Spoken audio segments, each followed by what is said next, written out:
Hello, my name is Przemek. One of my passions is learning languages, but also teaching them.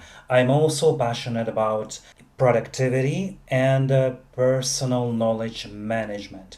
I built my system in Notion. I also use it for other things, not only for personal knowledge management. For example, to teach languages. Before I dive into this topic, I would like to stress that this video is not sponsored by any third party. It's just a fruit of my passion and experiences. I manage all my teaching activities in Notion. I have here, for example, students' database, the information on what we did during the lessons, also some accounting matters. Recently, I realized that I can also carry out lessons this way. Eureka!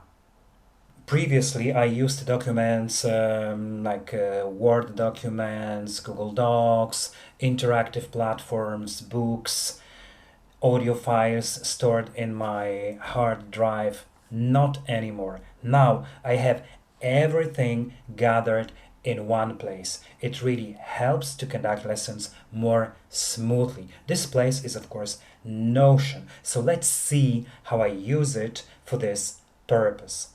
First things first. So here comes a title, a cover image, and an emoji. In this case, it's a number 1 because we have lesson number 1. Next, we have a link to a website. As you can see, this link leads the student to flashcards, which I make using Quizlet. Some students, especially those who use flashcards, like this option. They don't have to prepare flashcards by themselves. Next, we have a part on sounds. Remember that this is lesson number 1, so it includes basics. As you see, I created a simple table here. It could as well be a database table, but in my opinion, a simple table looks neater and cleaner here. Notion lets us customize it. I can create a header, color it, both text and background, to make it look even nicer.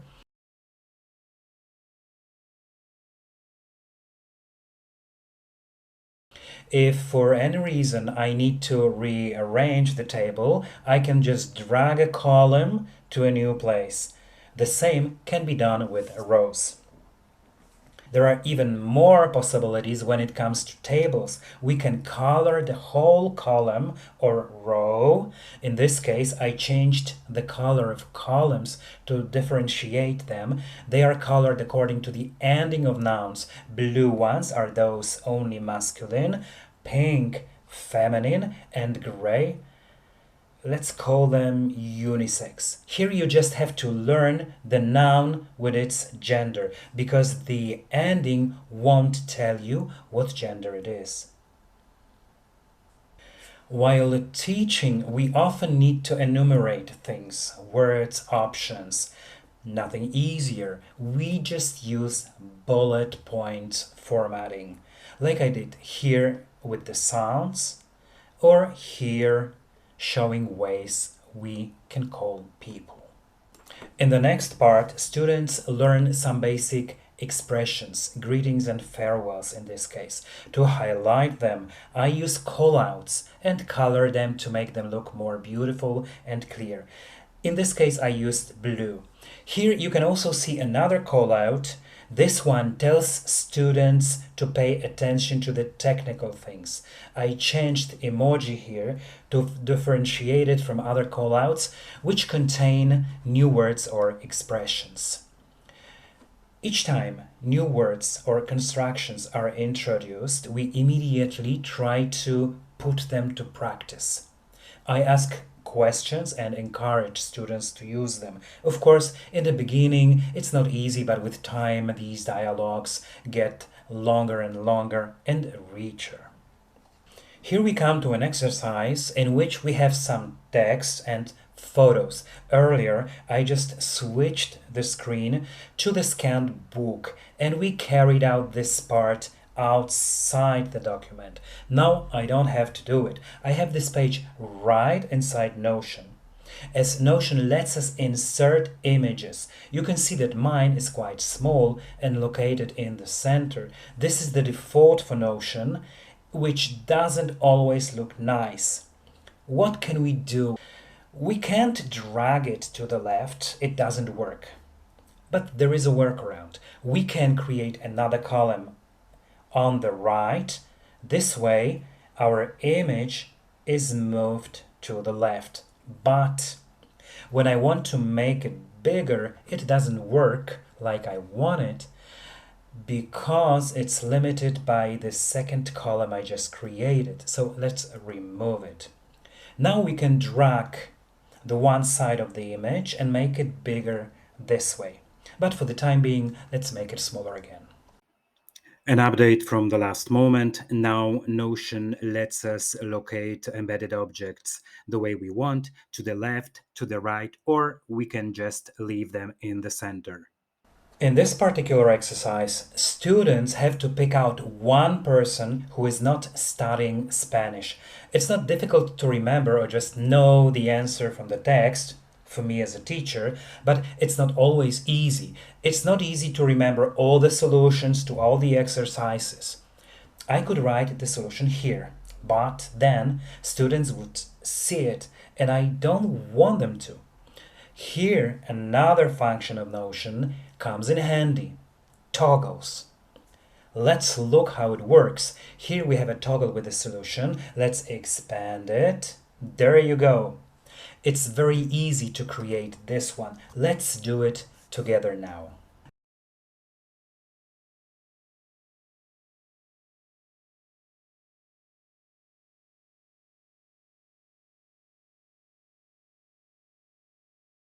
The next exercise is related to the former one. This time, students have to find more information about the persons on the images. It's clearer to show this info in the table.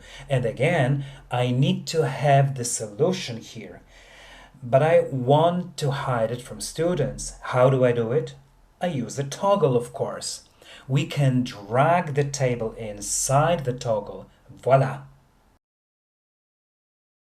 Oh, this wasn't neither in English nor in Spanish. Sorry. So here we go. This is really a great feature. Not all the apps can do it. In Notion, we can insert everything, all the blocks we want in the toggle. We can also use toggles for another purpose. Sometimes when we do listening comprehension practice, students don't understand everything or have problems with understanding correctly some parts of their recording. So what we can do here is to include the transcription in the page, but of course we want to hide it from the students at first. So how can we hide it? Of course, inside the toggle. Here we have yet another type of exercise. We need to relate the names to the places of work. Can you guess what function I used here? Of course, columns.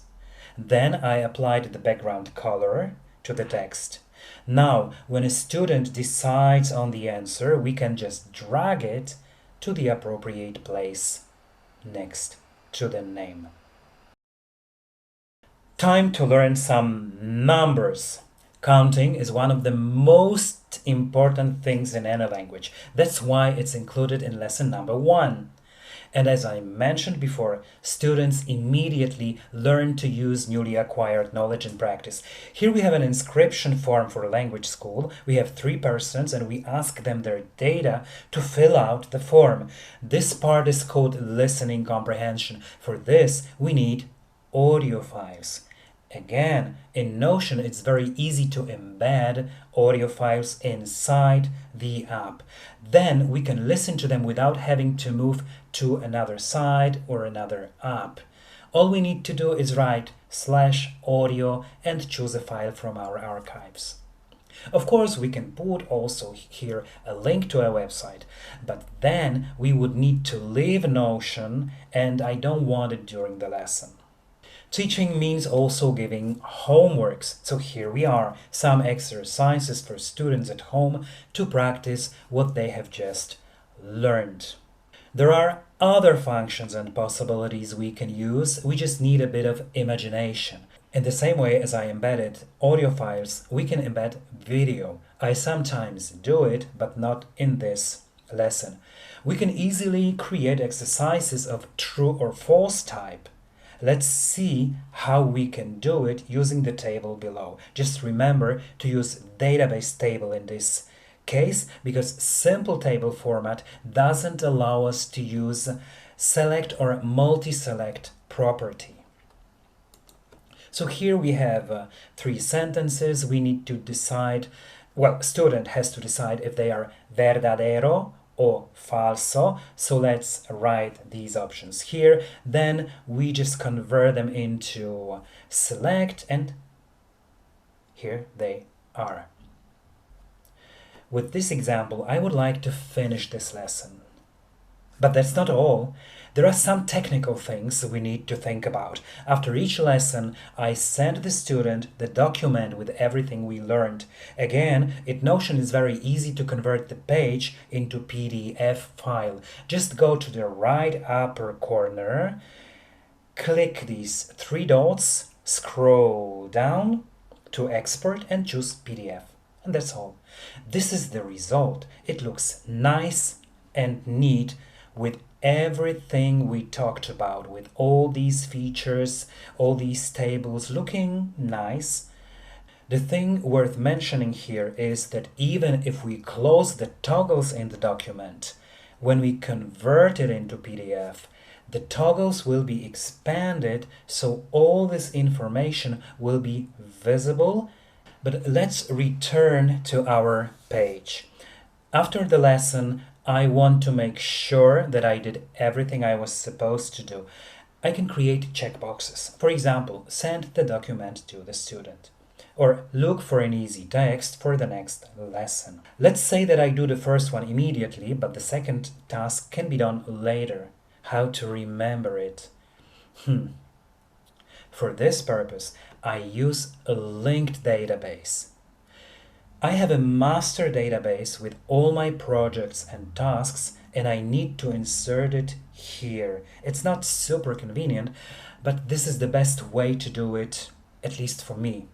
Let me insert my master database here. Then let's filter out all the other projects except Classroom. Here we go. Let's write these 2 tasks here. Set the document to the student.